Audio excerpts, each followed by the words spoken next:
ಗುತ್ತಿಗೆದಾರರು ಸಂಕಷ್ಟಕ್ಕೆ ಸಿಲುಕಿದ್ದಾರೆ. ಕಾರಣ ಜಿಬಿಎ ರಚನೆ. ಈ ಜಿಬಿಎ ರಚನೆಯಿಂದ ಸಂಕಷ್ಟಕ್ಕೆ ಸಿಲುಕಿದ್ದಾರಂತೆ ಗುತ್ತಿಗೆದಾರರು. ಜಿಬಿಎ ಕಾರ್ಯವೈಖರಿಯ ವಿರುದ್ಧ ಅಸಮಾಧಾನಗೊಂಡಿದ್ದಾರೆ. ಜಿಬಿಎ ನಂತರ 5 ಪಾಲಿಕೆಗಳಲ್ಲಿ ಕಮಿಷನ್ ದಂಧೆ ಹೆಚ್ಚಾಗಿದೆಯಂತೆ. 5 ಪಾಲಿಕೆಯ ನಂತರ ಟೇಬಲ್ ಸಂಖ್ಯೆ ಹೆಚ್ಚಳ ಅಂತ ಗುತ್ತಿಗೆದಾರರು ಅಸಮಾಧಾನವನ್ನ ಹೊರಹಾಕಿದ್ದಾರೆ. ಜಿಬಿಎ ಕಾರ್ಯವೈಖರಿಯ ವಿರುದ್ಧ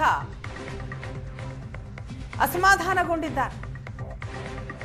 ಟೇಬಲ್ ಸಂಖ್ಯೆ ಹೆಚ್ಚಾದಂತೆ ಕಮಿಷನ್ನಲ್ಲಿಯೂ ಹೆಚ್ಚಳ ಅನ್ನೋದು ಅವರ ಆರೋಪ.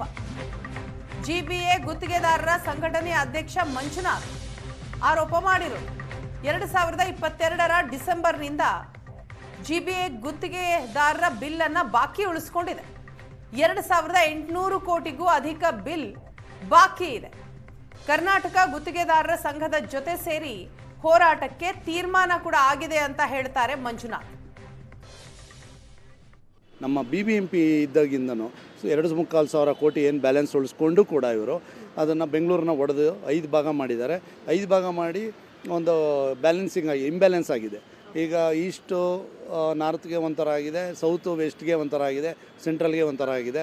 ಸೊ ಈ ಒಂದು ನಿಟ್ಟಿನಲ್ಲಿ ಬೆಂಗಳೂರು ಇಂಬ್ಯಾಲೆನ್ಸ್ ಆಗಿದೆ ಮತ್ತು ಸೌತು ವೆಸ್ಟ್ನವರು ಇವತ್ತು ಸಫರ್ ಆಗ್ತಾ ಇದ್ದಾರೆ. ರೆವಿನ್ಯೂ ಕಡಿಮೆ ಇದೆ.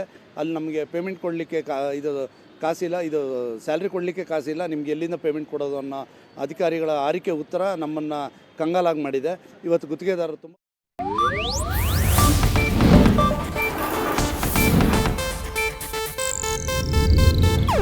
ಇದು ಏಷ್ಯಾನೆಟ್ ನ್ಯೂಸ್ ನೆಟ್ವರ್ಕ್ ಪ್ರಸ್ತುತಿ.